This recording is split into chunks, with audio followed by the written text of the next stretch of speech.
I took a stroll downtown this evening when I heard music echo through the night. So I started running so I wouldn't be too late. In the neon light, what the music could reveal through the night.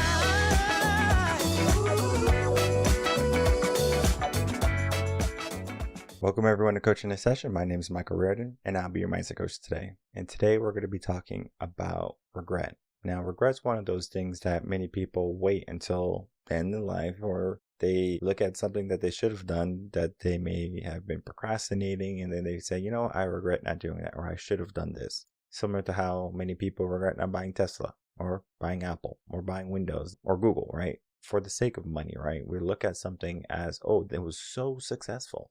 Okay, well, we know that those companies are successful today.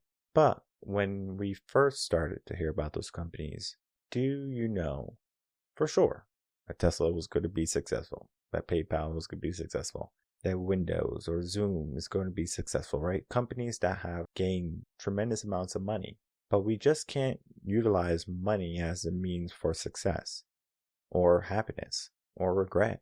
Because yes, we can make a large amount of money and we can say, oh, we got lucky on this deal, or we knew what we were doing. But those missed opportunities, let's take away the money aspect and let's put it into our life aspect. You wish you would invest in Tesla. You wish you would have invested in Apple early on, and IBM and Amazon and all those companies, because you will be rich beyond your wildest thoughts. But what if we said, you know what, we're not going to invest in a company, we're going to invest in ourselves? What would happen if we said, oh, I'm going to invest in myself? Similar to how you said, I wish I would have invested in Tesla. It's the same way of thinking. What's beyond that thought? I'm going to invest in myself. And it takes an investment in order for you to realize, okay, so what I want is what I don't want. Similar to how college is an investment, right? You go off to college and you invest in yourself. It is an investment. But once you're done with college, you're like, okay, well, I did what I had to do. I got my degree, my piece of paper. Now I don't need any more education. I don't need any more guidance. I know exactly what I need to do. So I'm not going to invest in myself anymore. I'm just going to kind of go down this path I've been walking on. And though that's hunky-dory for the scheme of things, it's not going to help us later on, because regret is going to meet us at the end of life if we don't become aware of what we can invest in and what we can change and what we can make an impact today. And it's important for people to realize that they can do whatever they want, in the sense of, is it positive? Is it meaningful for you in your life? Because if it's not, then it's going to be difficult for you to make that transition and then to put the plan into effect. But we have a hard time investing in ourselves. Somewhere that idea becomes displaced. We say we don't have time. Time is an investment. We don't have time, so we're not going to go to the gym. Oh, I don't have time to go to the gym. I'm working and I got kids and I got a family, so I can't be healthy. Okay, so at 60, you can have a heart attack and that's going to be fine, right? Maybe, right? You really have to play devil's advocate here, because you have time now. It's just that you don't know how to manage it. You're unwilling to invest in yourself. It's just that you don't realize what you can gain. So we often wait until that regret, until troubles come into our life, and then we say, you know what, I'm going to make a change. But in reality, we can make effective change today. And today I'm going to be bringing on the founder of 4,000 Mondays, Jodi Wellman, who's going to be talking about the work she does and how she helps people get out of regret. Because regret is going to be one of those nasty things that we can avoid if we're dutiful and if we're mindful. So let's get into that interview with Jodi and myself. Just one glass in, you're already on my mind when it gets late. Welcome, Jodi Wellman, to Coaching this Session. How are you doing today? Hey, I am so excited to be here with you. I want to thank you so much for coming on, and I want to talk about the work that you do. So you are the founder of 4,000 Mondays, and for anyone who knows Monday, they're going to say, I don't like Monday too much, but I know the work you do is impactful, so I think they're going to like the work you do. So in your own words, can you please explain the work you do and how you help people? I would be happy to. And you're right, I will address head on that Mondays are very visceral. And so just off the top, 4,000 Mondays is roughly all we get in life to live. So that's the average number of weeks that we have. it's become my mission in life to help us make the most of our 4,000 Mondays. And so in my case, for example, I know I have 1,902 left, give or take, hopefully give.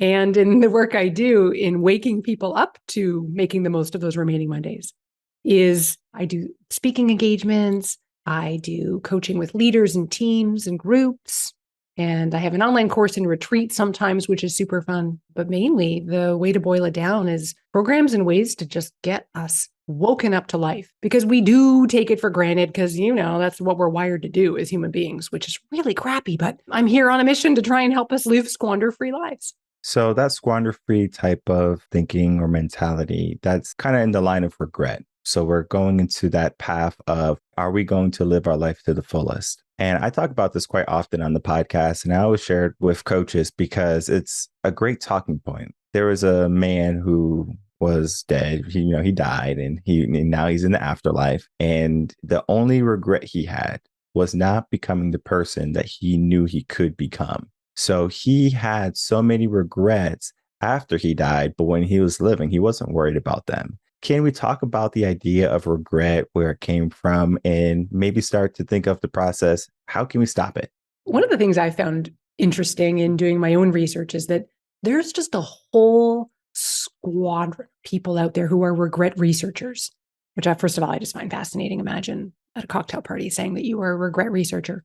And so there's a whole world of people out there who find it fascinating. And one of the things, this is just a fun fact, or I think we'll find it interesting, is that researchers have surveyed people and determined that of all the negative emotions that exist, and there are a lot of them, regret is kind of the best of the worst. So people actually do value the benefit that regret can give them, because it's one of those emotions that does have a little bit of a nudge to it, right? So it's that if we feel regret, and let's be honest, I think you'll agree with me, or you tell me otherwise, most people regret the things that they didn't do rather than the things they did do. Because in psychology, there is this fascinating thing that happens where we can rationalize when we make a stupid decision, right? Like, I shouldn't have taken that job, damn it. And we could try and find ways to understand why we made the decision we did. And we do a good job of glossing over that. But when we don't take a path that we kind of sort of long to take, we often beat ourselves up about it for years and years and years. And a lot of hospice workers talk about people on their deathbeds that they do have this moment of lamenting that, the coulda, shoulda, wouldas, right? I should have taken that job in London, or, I wished I had asked Yolanda to marry me, or, all the things that we kind of think, what would that path have looked like had I gone down it? And because we are often wired to ruminate about the possibilities of what could have happened, that's where, quite frankly, regrets, they kind of have the potential to drive us crazy. In a lot of the work that I do this deathbed regret test, and it's not new, right? We've all heard this. Imagine you're lying on your deathbed.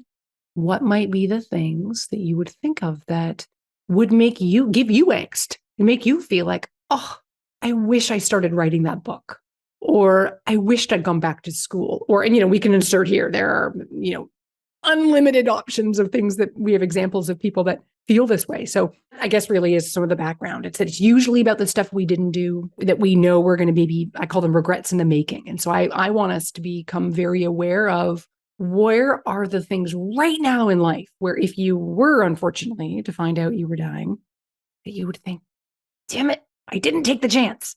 I didn't make the move, didn't do it. And so that to me is that's step one, really. That to me is that's where a lot of the work is, where we can then start to course correct. Regret is one of those dangerous things that people don't realize is there. Think of it like a snake in a bush, where it's like, okay, I know I have a limited amount of time in this world, but I'm not going to choose to pay attention to that. I hear the rattle in the bush, but I'm not going to not put my hand in it. So it's kind of like we know it's there, but we still walk toward it. We still are curious, like, okay, well, I'm going to keep doing what I want because I have tomorrow. And we always give ourselves this mentality of tomorrow. And I know that's one of the most dangerous things a person can do. I can do it later. I'll do it tomorrow. And they find out eventually a week has gone by, a month, a year, and they have not done it. And it's not until they either have a trauma or they say, I'm going to commit to this, where change starts to occur. And I wanted to talk to you about what type of change will a person have to go through to mitigate regret? Your question is fascinating because it immediately made me think about this concept in psychology, and it's partly in psychotherapy around, they call them boundary situations, or these moments in life that for many people signify a poof, a wake up. And that could look like a big birthday. It could be like a birthday with a zero, like all of a sudden turning 40 or 50 or 60 or even 30 or 20, who knows? It could be like a rite of passage that might be like getting a divorce, something that's kind of crappy that happens to you. It could be getting into grad school. It could be a near-death experience, which is, of course, the land that I like to play in, because I work with lots of people who have woken up to life because they have found out that they had a pretty serious diagnosis, for example, or they had maybe a big accident and thankfully they recovered. And so these are the moments that can act as these sort of transition points that make us go, whoa, this attitude like you highlighted of, I'll do it later. I want to do it now. I have good intentions. And we all know the road to hell is paved with lots of those. Mm-hmm. I'll get to it when I have more time, which, like, let's all be honest, no one's going to give us a big bucket full of time. Or I'll get to it when I retire, or just pushing it down the road.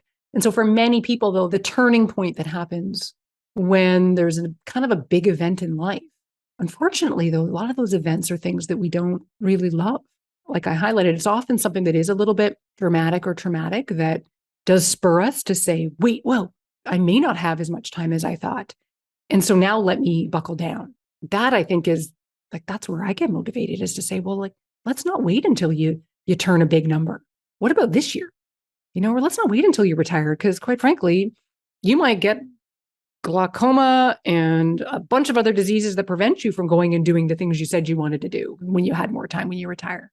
But it's different, though, for every individual, because some people are perfectly fine with saying, you know what, I'll wait to that trauma, versus, okay, I'm in my comfort zone, I want to get out of it. I like to scrum it up to New Year's resolution mentality, where we say we want to do something, we start doing it, but then we stop doing it. It's just a mechanism for the body to conserve energy, because the body loves the comfort zone. The body loves conserving energy because that's what it's wired to do. We want to stay as docile as possible, in the sense of, okay, we're not raising our heart levels, we're not doing anything too dangerous. We are just kind of staying static. In that state of staticity, which is not a word, but if it is, I made it up. We are going to be not really pushing ourselves. And what I do as a mindset coach is I help people with the quality of their thoughts, which really has them ask themselves some questions, right? Are you happy? Are you really living the life that you want? Are you on the right path? And just to challenge what they're thinking. It doesn't have to be true quite yet, especially when you're younger. If you're younger, you might be thinking you want to be an astronaut, and then you go to NASA and you're like, I don't want to be an astronaut. So then you go, start your own business, walking dogs, and you love it every single day.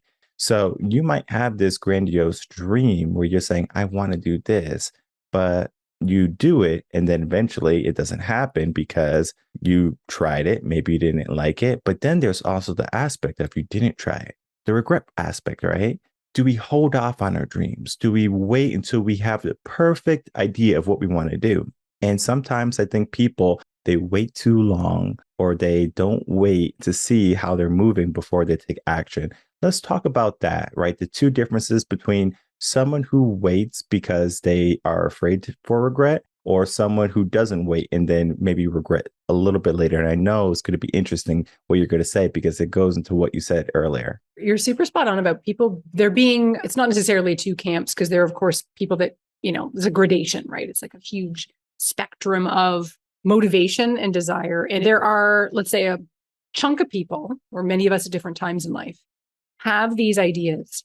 And there's this concept called best possible selves, where we do have ideas about this version of ourselves. And there could be multiple versions, right? There's a version of you that might be leading a big company, or there might be another version of you that is the very fittest, physically fit version of yourself. And sometimes you can combine those. But what happens is There's the concept on like the best possible selves. It's called lost possible selves. And it's when we come to realize that we haven't really made happen that person we thought we wanted to be. And so your example of the astronaut is a really great one, because sometimes we hold on to notions and like the childhood stuff we can usually get past, right? Like not being in the NBA or becoming an astronaut. We kind of get that those were dreams that might have been a little bit cockamamie to begin with. But when we are adults and we do have this idea that I'd love to be an author, or I would love to be, insert here any dream that someone might have. It could even be, I'd love to be the kind of person that picks up and moves to Europe.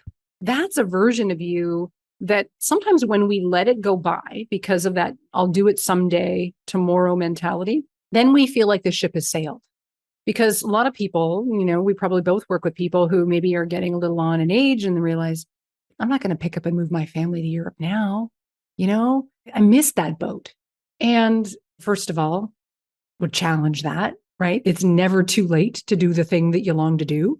That version of yourself is still, I believe, largely possible regardless, because it just takes a plan. And most of us are resourceful and industrious enough that if we put our mind to it, we can do it, quite frankly, with the help of a coach who helps hold you accountable. So that's, I guess, the first thought that came to my mind when you're asking this. It's about the idea that we do give up on some of our dreams because we feel like the moment has passed.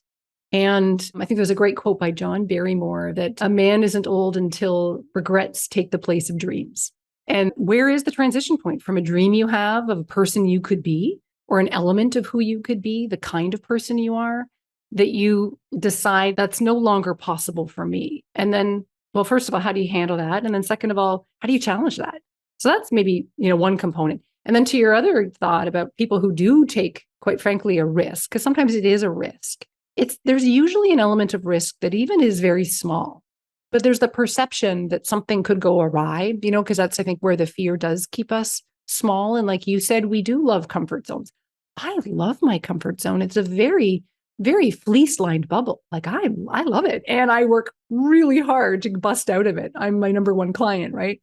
Most people are afraid, and I'd love to hear from you with all your mindset work. It's the fears of rejection and failure and success, all the key points that make us think that if I take this small risk, even if it feels big, but about applying for that program at school, or asking someone out on a date, or doing a makeover and dyeing your hair blonde, or like it could be minute and it could be magnanimous. All these examples apply. It could be small or big.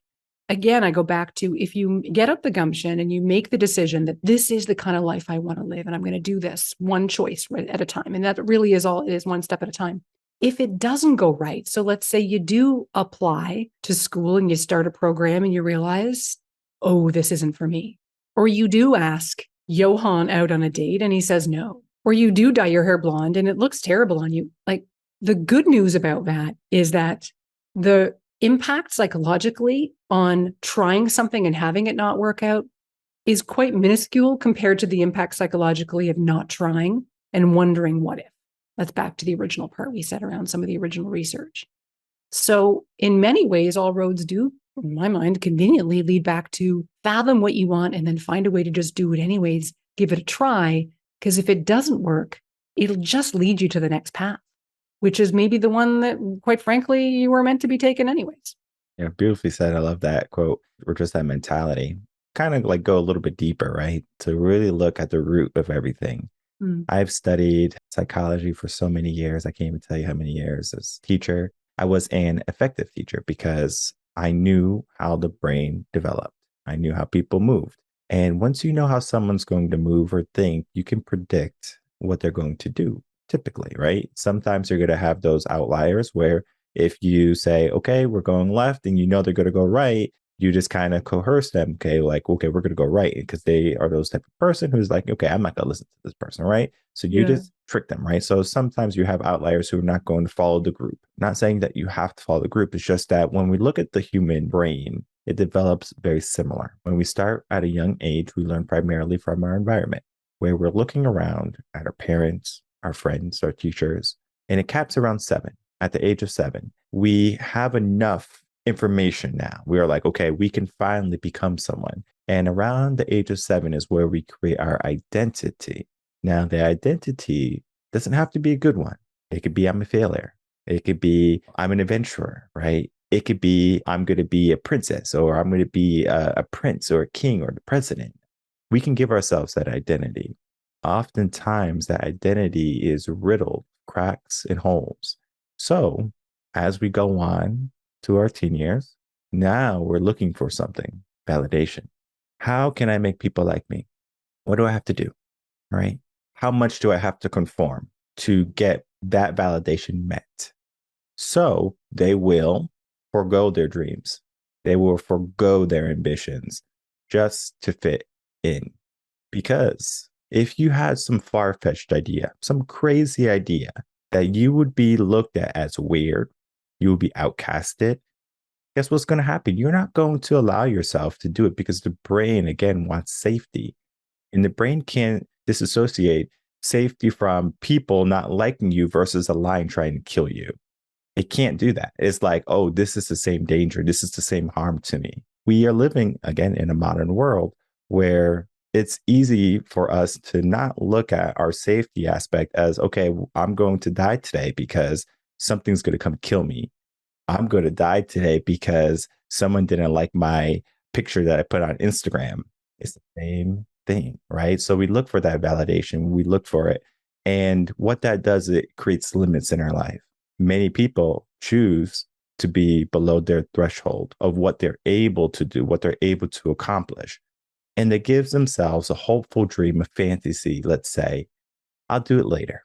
They always have it in their mind, but it's not until they realize, okay, when is truly later? It comes, right? And then they have those regrets, but it's kind of like they still are satisfied that they have some of those regrets because they had that peer acceptance. And this is how I help people, especially teens, is that what are going to be the things that you can be proud that you did and then proud that you fix later? And it has to be put in that way because as a teen, if you're familiar with teens or middle school or remembering back your teen days, how defiant we are, how much we know it all, where we don't need an adult. We can do everything. Mom and dad are uncool. We know what to do, right? We have our path, we have our friends, and they're everything to us. But you take that away from a kid and they have nothing. So we talk about the path. We talk about being on that path with them, right? How does that look? Tell me about it. Then we insert hiccups. Well, what would happen if your boyfriend broke up with you? Your high school sweetheart. Oh, he wouldn't do that. I didn't say he would. What would happen if he broke up with you? Oh, I don't know, right? We go down that path. Okay, what would happen if you guys get married? What's his personality like? We look at all of this, and it's the cause and effect aspect because I think people are so into, okay, give me immediate gratification. I want to be happy today. I want to be happy now. They don't look at the future. So they would do something like peer acceptance, validation that makes them happy now, but won't make them happy in the future. So regret, right? So we are regretting typically what we didn't do because we were trying to be someone we shouldn't have become or who we were becoming. And it's a wake-up call for many teens. I work with a lot of teens, and it's a wake-up call for them where they have an epiphany almost. They're like, I didn't think of that. Of course you didn't think of that because you're so entwined in the facade our brain is giving us of happiness, of joy, of the path, of the desired place that we think we want. And oftentimes our fulfillment is not at the other end of our ideas, our ideals. Not until later in life when we become more mature. Now we have the ability to contrast different things. I tried being an astronaut. I didn't like it, right? Now, what do I want? And then we can really say, this is what I'm going to do. But we don't look back at those years of going to school, being an astronaut as, oh, I'm upset that I spent 4 years and I'm $200 million in debt. They don't care because they said that was the experience. Everything that they learned is helping them on their next goal or their next task. So what tends to happen, though, is that people go so far. I spent $200 million. I did all this school. I'm not going to stop now. but they're not happy, not fulfilled. What do you tell someone who's at that point where they feel so stuck that they would allow regret in their life? Your description is immediately making me think of a lot of lawyers that I work with. It does feel like there's a really repetitive theme with a lot of people that go through the motions of being in law school. And a lot of that is actually because of, quite frankly, parental pressure growing up. And you spend the bazillion dollars, you go through the whole thing, you get into a firm, and you now are in a machine. And it doesn't have to be lawyers, right? It just happens to be pretty common that many people go, whoa, this is not the life I want to live. It could happen in any profession. I work with people that are in the accounting field, or insert here. It's any situation someone finds themselves because they either thought it was going to be a good idea, but they realized it wasn't, or someone else thought it was going to be a good idea for them. And so the undoing of that, I think, is a couple different things. There is, it's a book, it's sort of a trade book by Bronnie Ware called The Top 5 Regrets of the Dying. And the number one regret, according to her, is that people on their deathbeds, because she worked as a hospice nurse, felt like they regretted not living a life that was true to them, because they lived a life that was really kind of for other people. And that's a lot of what you're talking about, right? Is that acceptance, whether it's for your peers or your parents or your whoever it is, or your boss. So sometimes it's just a matter, quite frankly, of noting that. They go, oh, wait, I don't want to be that person at the end in palliative care going, wait a minute, this life, all these years was swept up in something that I wouldn't have designed for myself, right? So sometimes that's a wake up on its own. But then there needs to be some kind of discovery process. And you probably find this with a lot of your clients. And I find that there is a stark lack of self-awareness around, when you're unhappy, and that's actually a hugely wonderful signal, right? Like discomfort and malaise, or just quite frankly, like some people have experienced it as depression or anxiety or some kind of massive sign and signal. This isn't right. I had it in my own career 10 years ago where I knew I wanted to make a change. I was too scared to make one. I wanted a change to happen to me, which, inconveniently never happened to me. I had to make it happen. But people are often aware of what's wrong, but they don't necessarily know what's right to go to. So it's not like there is this, oh man, I just went to law school. I'm $200 million in debt, to your point. Now I'm trying to become a partner and I'm unhappy. But I know I want to become a veterinarian assistant. Like it's not necessarily, now, to be honest, there are people, of course, that do know, here's what I really long to do, but I can't because there's that limiting belief or story that they somehow can't go and do that. Most often, though, it's because there is this lack of awareness. And that, to me, provides this enormously fabulous opportunity to stop and do some digging. Say, well, what might be something that could bring you joy? Even if it meant that it might ruffle some other people's feathers, even if it meant that it might mean that, the sunk cost fallacy. This is so much of what you're talking about, is this perception I think a lot of us have that I spent all this money in school, or I've spent all these years building my career. I don't want to lose the footing that I have. Even though they're miserable, even though they want to stab themselves in the face, there's still this idea of, but I've invested all this time and I'm now at a director level, for example. And yet, yeah, if you want to make the change that might give you a shot at feeling alive again, it might mean making a change. And yeah, it might mean starting off a few rungs lower on the totem pole or the corporate ladder, or maybe reinvesting, maybe needing to get a loan and go back to school for the thing you long to do. But again, I think is that not worth it, rather than staying stuck on the train that you are on that is sort of like doomsday, So number one, I think it's awareness that a lot of people feel at the end like, man, I wish I lived the life I wanted to live. And number two, if you don't know what that life looks like that you do want to live, golden opportunity to just take a personal retreat day, work with a coach like you or me or any great ones out there to stop and say, what might be something? And let me try and untangle this knot, because that sunk cost fallacy will sink a lot of our boats, because we do believe, well, I'm in too deep. I can't change now. Au contraire, I know so many people in their 60s who've gone back to school and gotten even a PhD, I know a woman who's fabulous who got her PhD in her early 70s. We can do things. We can make changes. We can live the life we want to live. No one ever said it would be a walk in the park. But you know what? I've never, and I'm fact checking myself as I say this. I've never met someone who has shaken things up and made a bold change, even a minor change, who has stopped and said, not that I shouldn't have done that. They're proud usually that they made the change, even if the change isn't perfectly positioned in round one. I'll just give you a quick example. A gentleman that I have worked with made a change from a very successful career where he was caught by the trappings of success, right? So the money, the title, the parking spot, all the things we love, he loved. And I want to make a change. So we made a change. And you know what? He was so excited that he made a change. And he moved over to an organization several levels down. And to be honest, after 3 months, he didn't love it. But he was so energized by the fact that he took control. He was in the driver's seat of his life again, and he really owned it. And he was empowered to be making these powerful choices again, not feeling stuck like he was for so many years as the controller of this company. He said, now at least I know I've got the formula. Now I know I'm going to make another change. And he made another change. And you know what? He's so fulfilled and alive in this new role that he's in. And it wasn't literally the next step he took. It was the second step. But that's the commitment to living a life that you love, is just taking the steps. So that sunk cost fallacy is something that really does hold us back, but it doesn't have to.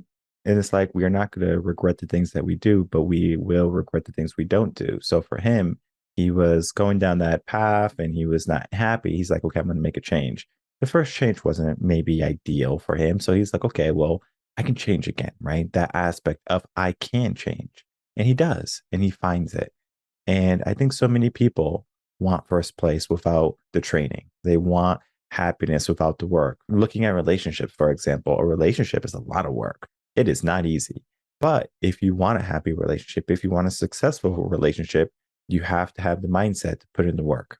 If you want a healthy body, you have to have discipline. You have to have healthy eating habits. You have to have the mindset of wanting to put in the work. You have to want to change too. Because if you don't want it and that change is for someone else, you're never going to truly give your all to get it. And I find that many people who have this idea of it would be nice never get it. Because yeah, it would be nice, but what are you willing to give up? Your plush life? Are you willing to give up your sense of omnipotence? If you're like a CEO and you're this big head honcho, and then now all of a sudden you're sweeping floors. Be humble, right? That gratitude aspect can really open up who you are to who you can become. What I love about the work I do is that you can shake people, not physically, but you can shake them awake. You can say, hey, you're doing this. It's a blind spot. And we all have them. I have them. That's why I have coaches myself, because there's blind spots that you're not going to be able to see. You're going to think you're doing everything that you're supposed to do because, again, you're in your comfort zone. Now, you might have things or ideas in your mind that you would like to do, you could do, but you kind of shove it off. Oh, I don't have time. Oh, I have to go back to school. I'm too old. So we give ourselves a contingency, right? We say, okay, we can't do this because of that, or we need this because of this. What that does is it leads to a prolonged period of nothingness. You can go years without any fluctuation in life. You're at the same company, same position, same happiness, and you might not be happy. But there could be an aspect of you can be living in a cabin with a dog or, with a family and be totally fulfilled. Someone else looking at that, they're going to say, oh, you just live in a cabin. You're not happy, but you have the life that you want. Every day you're excited for something more. Maybe you read a book every day and this is what I want. This is what I want to do. Maybe you're writing a book because you're in that cabin. So you're like, now I can be with my thoughts and I'm not so busy about what society says, about the world will say. Because looking at your client who was the head honcho, right? He was so fulfilled. Now he's like, okay, I'm willing to try and I'm willing to give up what I have. And I think so many people have a hard time relinquishing what they have gained And then they're like, okay, I'm going to let this go. And a wonderful movie that kind of started my whole mindset journey was called Peaceful Warrior. And there's a scene in the movie, and then there's a part in the book where he talks about his ego. And he's like, he's holding on to his ego, and his ego is dangling from the cliff, and his ego is trying to pull him off the cliff. So he falls too. And it wasn't until he realized that he was empowered to let go of his ego, right? But when he let go of his ego, what happened next is that he felt lost. He was like, I don't know who I am anymore now because I let go of the person who I was building myself up to be. And then now I'm like trying to create this new person. And I had that experience myself where I was going down a path where this is who I should be, right? Building up my ego. And when I finally gave up that ego and I threw it away, oh man, it was like, I don't know, rock bottom depression feeling. It was intense. It was intense because I gave up who I was becoming to form a life who I wanted later on.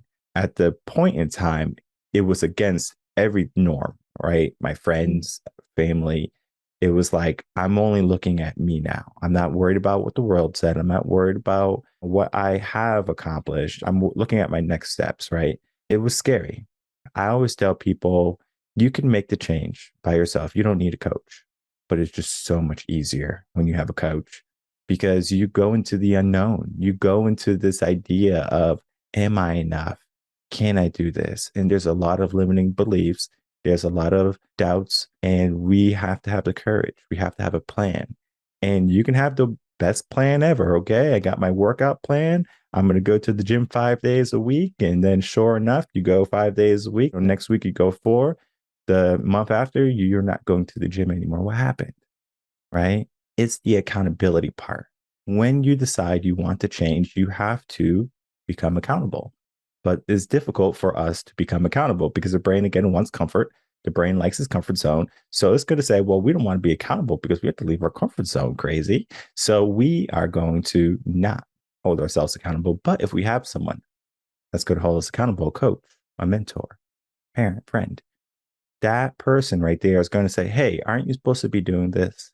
And really making it aware to you, like, okay, I need to make this change, or I wanted to make this change, so I should make this change, versus, oh, my parents told me I had to make this change. My wife or my husband told me I had to make this change. What do you want, right? And getting into the idea of what do you want to accomplish in your life? Sometimes people, they want to accomplish so many different things, right? I want to be an inventor. I want to be a scientist. I want to do this. How do you help people choose one or choose a couple to work on versus saying, okay, you want to do everything? Let's go full throttle and let's do everything you said. It reminded me of that proverb about he who chases 2 rabbits catches none, you know, and most of the people that I work with that are in soul searching mode, because they just know I'm itchy in my current situation or just downright miserable or some variation of that theme. Most don't have an inkling of what even could be possible. And when they do start looking, sometimes it feels like then there's this burden of choice, or there's just, you know, so many options about, I don't even know where to start. And again, that's when we start telling ourselves, well, I don't have the formal training in that, or they look at a job description and then immediately, I mean, I think all job descriptions are designed to demoralize us because we never feel like we meet the cut.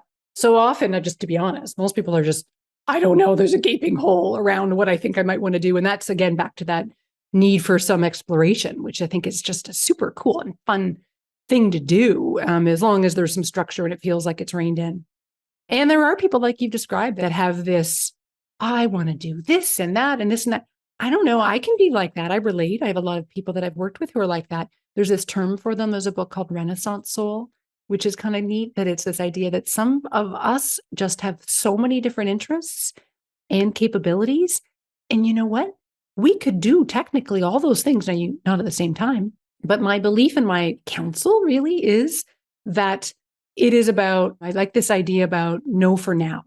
So I'm going to back up. Number one is understanding if you are any version of a Renaissance soul, where there could be multiple areas that you could maybe possibly thrive. It's accepting you could go down one at a time, all 5 of these paths. You want to get into marketing, you want to get into sales, you want to get into PR, you want to go look at all these possible branches on a mind map. You could be successful and fulfilled and happy, that kind of troika in all of them. But then it is about, you got to pick a path. Like if you're on the hike, you got to go one way or the other. And so pick one. But this is my encouragement, is again, this idea that this doesn't have to be forever. In the same way that our lives are temporary, our choices can be about dabbling. And I don't know, I find that comforting, this idea that I'm not necessarily locked in, like other than my marriage, which I'm happy to be locked into. I don't want my career to feel like I am tethered. And so you get to say, you know what? I'm going to get to do this for a while. It might be a few years. It might be 20. Like, who knows? This might be the jackpot that I love or I can do this and find it fascinating and meet the needs of curiosity and fun and knowledge acquisition and all the things that might matter. And then, you know what? I'm going to accept and expect that maybe my interest will start to wane. Or maybe that day will come to an end. And unfortunately, maybe they will end it for me. I won't end it for them. Maybe the company will close. Maybe they'll go bankrupt or something. But then you can redirect and say, now I'm going to try sales for a while. And like having the courage to make those course corrections and changes, because again, it is all possible. Like if you operate back to your mindset goal that you work with people on, if you have an attitude that anything is really possible within, obviously within some reason, we're not all going to go to the moon. It is possible to spend some time in PR and then learn how to do marketing and then learn how to do sales, that you could have a portfolio kind of career or portfolio kind of life where maybe that for you is this, now I'm getting this vision of like a quilt with all the patches that are sewn together. And it could be this most beautiful patchwork of amazingness that, again, on your deathbed, is that going to be something that makes you look back and go, I am so proud. Sometimes it felt like I cobbled it together. Sometimes it felt like I designed it intentionally. But I am so proud of all those experiences that I made happen because I took the reins and I made it possible. So I think it's about acknowledging there could be more than one path. Yeah, you do got to pick one. I mean, otherwise you're never going to land anything. But it doesn't have to be forever. It could be your stint that you then use and parlay to the next thing. That to me is exciting. Yeah, and it's like the building blocks. So let's say you want to be a real estate tycoon. You might work as a mortgage broker or just like an agent, like listing homes, right? So it's a process, right, where you're growing into that role. And it's never too late to grow into that role, but then also look at the aspect of you need to do this in order to get that too. So sometimes you can jump, but you have to be realistic, right? So sometimes you're like, all right, I want to do this, but in order to do that, typically the road is I have to be an intern for 2 years, and that might not be realistic for you because you have a family to feed. So you can't be an intern. Okay, so what's other alternatives to get to where we want to be? So we look at all the different paths that we have. You're right. When clients typically start, they have an inkling of what they want, but it might be a mess. So for example, let's say you have a bedroom, and the room, has your favorite hat, but it's a mess in there. Where is it? You have to go through it, right? So you have that hat you want to wear. It's in there. We know it's in there, but we have to find it. And so you have that idea, that dream. It's in there. Sometimes you have to uncover it.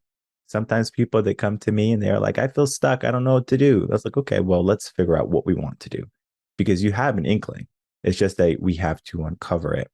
And it's amazing the work we do is we help people uncover, okay, well, what can we be doing? And not so much, let's keep doing what we have been doing and it's not leading us to where we want. It's so important that we have to get into that mindset of saying, you know what, I can make the change and I will make the change today. I love that. And you're making me think about how, and a lot of the examples maybe I've even been using are kind of the big scale ones. And that is applicable for so many of us. And I don't want to overlook what I think is actually more common, which are just sometimes these collection of small things that we do tend to underestimate. The little things let's imagine that you're writing out all the things that might be neat to do. And it doesn't need to be about your identity, right? Like we're talking about big things like your job or maybe where you live or who you might be, connected to or married to, et cetera. But on the list of things that make a life that you might find just delightful, there are things that we don't make time for because, again, back to what you said earlier, we have this notion of I'll get to it later. And I actually liken a lot of this for adults to things like hobbies and like the smaller little things and accomplishments. So the things that, I've always wanted to learn how to speak French. Or, I would love to learn how to use a pottery wheel. Or another client might say, I want to get the trombone out again. All the things that we, again, let life get too busy and we get swept up in the current of it. And yet, what about those smaller things that have the potential to liven us up and give us a new dimension that we, for some reason, have a belief that maybe it's frivolous to spend time on that kind of leisure or recreation, or quite frankly, we just get out of a habit. I mean, I love TV and movies, and I often stop and I'm horrified by myself because of the amount of time I spend in the evening watching a movie when I think I could have done something maybe a little more enriching that got me into the flow zone. Like I could have been doing a painting, regardless of the way we feel guilty about ourselves. That's probably a whole other conversation. My encouragement is to identify what are some of those smaller things that might make you feel like you lived a little more, that you participated in your life a little more. It doesn't need to be the grand scale, massive change. It could be, though, get out your list. If you don't have one, make a list. I have a couple clients they're into finance. So let's just say they love a good Excel document. Okay. And they have a tab on a spreadsheet where they've got listed all the things that they might find fun to do in life. And it's not all fun, by the way. Some of these things are meaningful, like go and read to children on Saturday mornings at the local, whatever. Like they can be meaningful, fun, things that you would long to do. And then on one column, they actually have a number assigned between 1 and 10 in terms of the complexity. For me, it's the dream for my husband and I to live in Paris for a little while. Okay, well, that one's going to be a 10 in terms of complexity. I'm not just going to whip around and make that happen. But there are lots of things that are ones, right? Like, trying a different kind of cuisine, or something that, again, might be about brushing the dust off of an old instrument that you used to play, or registering for an 8-week class that you thought looked kind of cool at the local community center, stuff that maybe you assign that a 3, but then they sort it. They rank, how you can rank your columns in Excel. And then all of a sudden it's this, okay, here are the things from order of possible to, okay, maybe it takes a little more planning. Now you've got a bunch of things that in a random week of your life, you can stop and say, if I want to commit to feeling more alive, so that near the end, or even never mind near the end, this month, I don't look back and think, did I make this month feel like I was alive, like I did my life justice, or did I kind of let it get swept up in the rest of the months that were indiscernible from the month before? Then you have at least a bit of a methodology and a way to say, you know what? I went to that cool new cocktail bar and I'm proud of myself that I did it because it was really cool and I tried this crazy new drink. Or you insert here all the things that might be kind of neat for you. Those are the small scale examples that I believe can add up to make even more of an impact sometimes than the big stuff that we're talking about. I never want to create pressure that we have to make large changes because it can just be those subtle things to prevent regret. Yeah. And a small change can be a big change for you. Mm. Simply waking up in the morning with a smile is a small change, but the impact it does for the rest of your life is so amazing.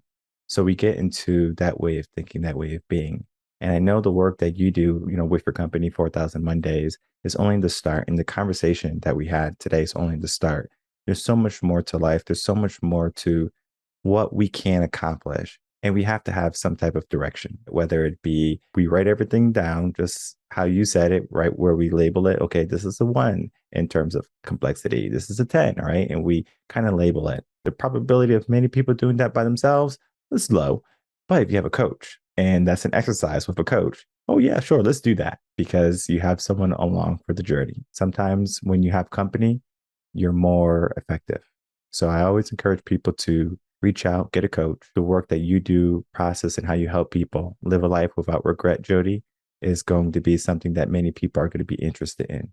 So I encourage everyone to check Jodi out. We are going to get some final words from her, and then she's going to share with us how you can find her. Thank you. Well, I pretty much live over at 4000mondays.com.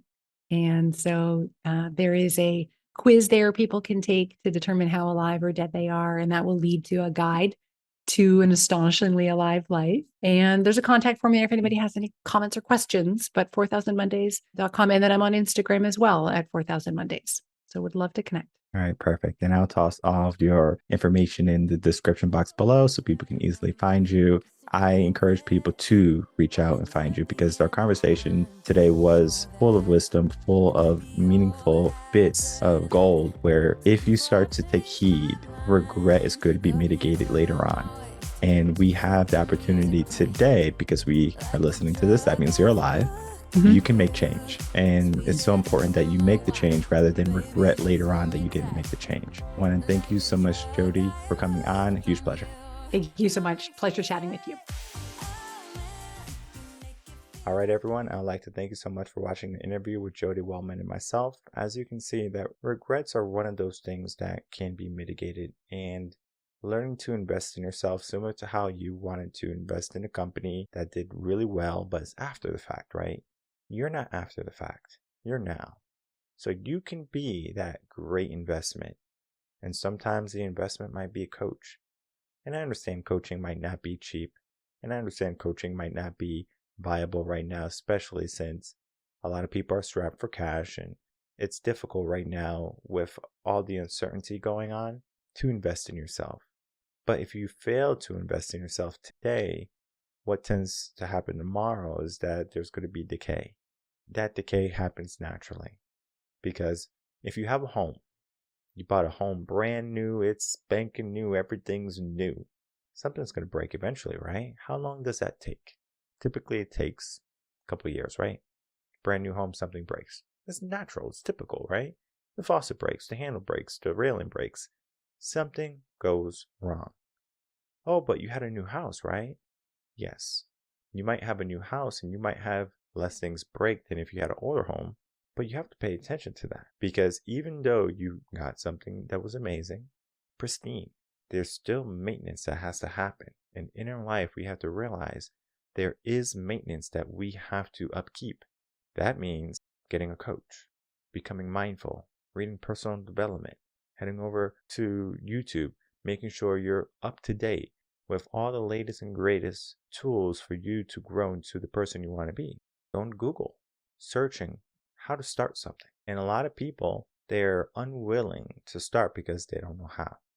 They have an idea, but they don't necessarily know the process. Maybe you want to start a business. Do you understand that you have to go in, create your business name? If you want an LLC, go through that process, or DBA, depending on what you want, right? You decide how you want to start. But sometimes you need to jump start. And that's where a coach comes in. Doesn't matter if it's myself or Jodi. The coach is going to help you with your goal, with your dream. Going to facilitate that. And it's important that you make sure that you're investing in yourself for tomorrow. Because yes, it might be a couple dollars here, but a couple dollars in the scheme of things are just how we said early on, I wish I invested in Tesla. I wish I invested in Amazon. I wish I invested in Apple. Because you would have spent $30 on a Tesla stock, or $40 or whatever it was. And before they did the split, I think it was like around $900 or something like that. But the highest point it's gotten is over $1,000. That $30 investment that you did, look how much money it created later on, the dividends. And of course, in life, there's always going to be uncertainty. There's always going to be risk, because you don't know you're going to get in the car and go and get in a car accident. Pessimism speaking, we can be optimistic too. If we invest, what are the things we can accomplish? We can start that company, become a national brand. We can start a relationship and be wildly happy, successful. There's so many different things that can happen if we're paying attention. Sometimes we don't pay attention. When you have a coach, they can help you pay closer attention to what is stopping you from living the life that you want. Many times people don't think, hey, I want this in my life and I'm going to do this in order to get it. When you invest in yourself and you start to get an outside view into your life, everything becomes clearer. It's kind of like that bird's eye view of, I'm going to look at the whole picture. I'm not going to just look at my problems. I'm not going to just look at my circumstances. I'm going to look at everything in its totality, because the life that you can create doesn't have to be filled with regret. So if you're willing and you're able try to mitigate some of that regret. So then you can start to live a life full of fulfillment and joy. It's waiting for you to take action. My name is Michael Rearden. I'm a mindset coach. If you have any questions, you can email me coachinginsession@gmail.com, and I will see everyone on the next episode of Coaching in Session. Until then, everyone, take care.